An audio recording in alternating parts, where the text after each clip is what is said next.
Alors comme vous pouvez le voir sur le diapo, j'avais moi aussi prévu de vous parler de ce que j'avais fait durant mon stage. Mais en fait je m'aperçois que c'est peut-être pas vraiment le but de cette soutenance parce qu'elle est infiniment plus pour vous que pour moi. Vous vous demandez peut-être voilà, où est-ce que mène l'information, à quoi ça sert, vous avez peut-être des doutes sur la légitimité que cela peut apporter.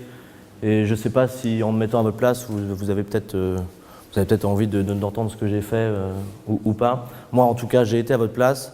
Je connais un peu les regards que vous avez, à moitié intéressés, à moitié endormis aussi.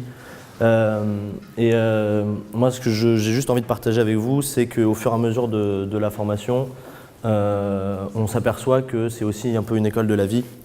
Donc, vous avez fait sûrement déjà des stages en L3 et en M1. Vous avez eu certainement des problèmes de légitimité. Vous vous êtes demandé si vous arriviez à mettre en place la théorie qu'on vous apprend ici. Moi, je vais prendre un exemple très simple.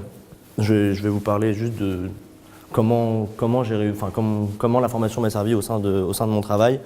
Et si vous avez envie que je vous parle de maîtrise d'ouvrage, vous pouvez venir me voir après, il n'y a aucun souci.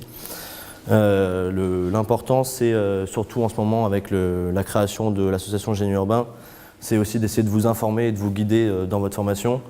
Alors soit pour vous rassurer, soit aussi pour que vous aperceviez que vous n'avez pas pris le bon chemin, peu importe.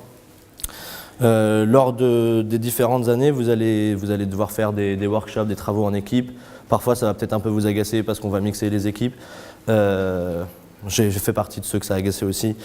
Et en fait, moi, je me suis aperçu que c'est aussi ce qui nous sert le plus. C'est peut-être pas, il y a forcément des choses que j'ai oubliées dans ce qu'on m'a appris, mais la façon de travailler m'a été très utile. On a fait un workshop en Italie, en licence 3 quand on arrive, on est avec des gens de tous horizons, de BTS, de prépa, de licence de géographie. Et ce qui est important, c'est de confronter vos points de vue. Voilà, n'hésitez pas, ne voyez pas la classe comme une classe, mais comme une équipe. Même si vous n'entendrez pas avec tout le monde, c'est aussi comme ça dans la vie. Confrontez vos points de vue parce que c'est comme ça aussi que vous arriverez à vous imposer dans l'entreprise.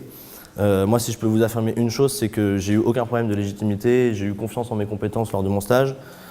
Tant et si bien que je ne faisais pas que assister aux réunions, s'il fallait prendre un peu le devant et diriger, donner des thèmes, encadrer la réunion. Fort de mon expérience à travers tous les ateliers de la formation, j'ai pu aussi l'appliquer pendant mon travail. Donc j'étais responsable de programme dans une maîtrise d'ouvrage. Donc, comme un peu tous les postes qu'ont fait les autres M2, beaucoup de réunions, beaucoup d'intervenants. Et il faut savoir s'adapter, avoir un langage qui convient à tout le monde, savoir aussi comprendre les attentes des gens qu'on a en face de nous et savoir comment leur parler. Voilà, donc si vous voulez après, par la suite, qu'on parle de ce que j'ai fait pendant mon stage, je peux le faire juste après. Merci.